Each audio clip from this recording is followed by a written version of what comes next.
വിശദീകരിക്കട്ടെ. Group 2 മാർക്കറ്റ്സിനെ പ്രതിനിധീകരിച്ചുകൊണ്ടാണ് ഞാൻ ഇതിവിടെ നിൽക്കുന്നത്. അപ്പോൾ ലഹരിക്കെതിരായിട്ടുള്ള ഞങ്ങളുടെ പോസ്റ്റർ അവതരിപ്പിക്കുകയാണ് എന്റെ കടമ.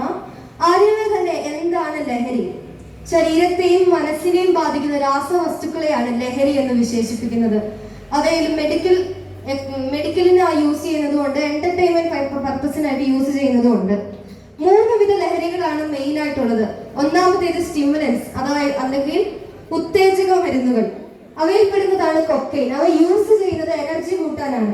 പക്ഷെ യൂസ് ചെയ്യുന്നവർ അറിയുന്നില്ല എനർജി കൂട്ടുന്നതിനേക്കാൾ കൂടുതൽ രക്തസമ്മർദ്ദവും ഹൃദയ സംബന്ധിയായ രോഗങ്ങളുമാണ് കൂടുന്നതെന്ന്. രണ്ടാമതായിട്ടുള്ളതാണ് ഡിപ്രസൻസ്, അതായത് ഡിപ്രഷൻ വരുമ്പോൾ യൂസ് ചെയ്യുന്നതാണ് ഇങ്ങനത്തെ ലഹരികൾ, അതായത് ആൽക്കഹോൾ അവയിൽ പെടും. നമ്മൾ മാനസികമായി തളർന്നു പോകുമ്പോൾ ഒരുപക്ഷെ അഭയം തേടുന്നത് ഈ ലഹരി മരുന്നുകളിലായിരിക്കാം. എന്നാൽ നമ്മൾ പോകുന്നതും മരണത്തിലേക്കാണെന്ന് ആരും അറിയുന്നില്ല. മൂന്നാമതായിട്ടുള്ളതാണ് ഹാലൂസിനോജൻസ്, അതായത് റിയാലിറ്റിയിൽ നിന്ന് എസ്കേപ്പ് ചെയ്ത് വിർച്വൽ ലോകത്തിലേക്ക് പായാനാണ് ഇത്തരം മരുന്നുകൾ ഉപയോഗിക്കുന്നത്. ഒത്തിരിയേറെ പ്രശ്നങ്ങളിലേക്ക് നയിക്കുന്നതാണ് ലഹരി മരുന്നുകൾ. അവയിൽ ഒന്നാമതായിട്ട് സാമൂഹിക പ്രശ്നങ്ങളാണ്. അതായത് കുറ്റകൃത്യങ്ങൾ വർദ്ധിച്ചുകൊണ്ടിരിക്കുന്ന കാലഘട്ടത്തിലാണ് നമ്മൾ ജീവിക്കുന്നത്. പത്രം എടുത്തു നോക്കിയാൽ ലഹരി മരുന്നിന്റെ ഒരു വാർത്തയില്ലാത്ത ഒരു ദിവസം പോലും കാണില്ല. അവയിൽ ഏറ്റവും മനോഹരമായിട്ട് കഴിഞ്ഞിടയ്ക്ക് ഇറങ്ങിയ ഒരു സിനിമയുണ്ട്, ഓഫീസർ ഓൺ ഡ്യൂട്ടി. അതിൽ ഏറ്റവും മനോഹരമായിട്ട് ലഹരി ഉണ്ടാക്കുന്ന വിപത്തുകളെ കുറിച്ച് കാണിച്ചു തരുന്നുണ്ട്. അതായത് ലഹരിക്ക് അടിമപ്പെട്ടു പോയവർ ഒരു കുറ്റകൃത്യം ചെയ്യാൻ മടിക്കുന്നില്ലെന്നാണുള്ളത്. പിന്നെ ഉള്ളത് കുടുംബപരമായ പ്രശ്നങ്ങളാണ്, കുടുംബ തർക്കങ്ങൾ. ഈയിടെ ഒരു കൊലപാതകം നടന്നായിരുന്നു. ഒരു ചേട്ടൻ സ്വന്തം അനുജനെയും കുടുംബക്കാരെയും എല്ലാം തല്ലിക്കൊന്നു. ലഹരി ഉപയോഗിക്കാതെ സാധാരണ മനുഷ്യൻ അങ്ങനെ ചെയ്യാൻ സാധിക്കുകയില്ല.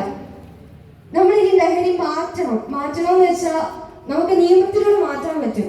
പക്ഷെ പേടിക്കാൻ ഒരു നിയമം ഇല്ലെന്നുള്ളതാണ് സത്യം. അതായത് ഒരു നല്ല നിയമം നടപ്പിലാക്കാൻ ആരെങ്കിലും ഉണ്ടായിരുന്നെങ്കിൽ ഒരുപക്ഷെ കുറച്ചുപേരെങ്കിലും നിയമത്തിൽ നിന്ന് ലഹരിയിൽ നിന്ന് മാറി നിന്നേനെ.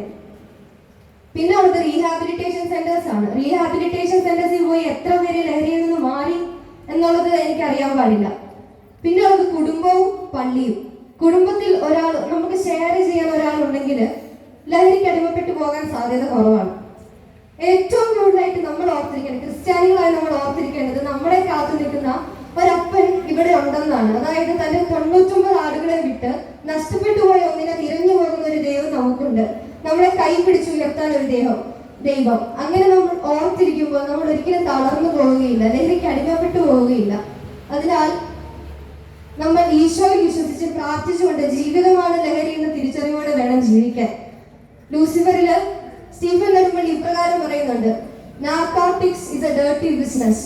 അത് ഞാനും ചെയ്യില്ല, നിങ്ങളും ചെയ്യില്ല. So say no to drugs and do remember, no is always a no. Thank U.